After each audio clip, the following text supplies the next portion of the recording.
वसाहतीमधील अतिक्रमणावर ग्रामपंचायतीचा हातोडा। चिपरी बेघर वसाहतीतील सार्वजनिक जागेवर अनधिकृतपणे सुरू असलेल्या बांधकामावर चिपरी ग्रामपंचायतीने धडक कारवाई करत अतिक्रमणावर हातोडा मारला आहे।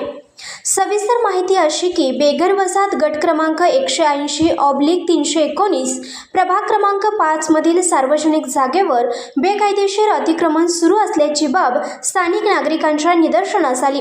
त्यांनी तात्काळ प्रभागाचे लोकप्रतिनिधी विश्वजित कांबळे यांना याबाबत माहिती दिली। कांबळे यांनी घटनास्थळी पाहणी करून सदर प्रकरण सरपंच तथा प्रशासक दीपिका परीट आणि ग्रामविकास अधिकारी रावसाहेब कोळी यांच्या निदर्शनास आणून दिली।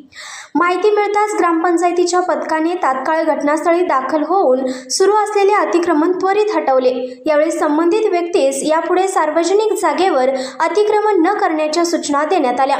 पुन्हा अतिक्रमण आढळल्यास महाराष्ट्र ग्रामपंचायत अधिनियमाप्रमाणे कठोर कायदेशीर कारवाई करण्यात येईल असा इशारा अतिक्रमणधारकाला देण्यात आला।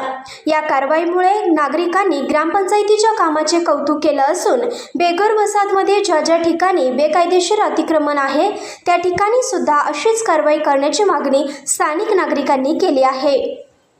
संघर्ष या न्यूज चॅनलला लाईक करा, शेअर करा आणि सबस्क्राईब करा।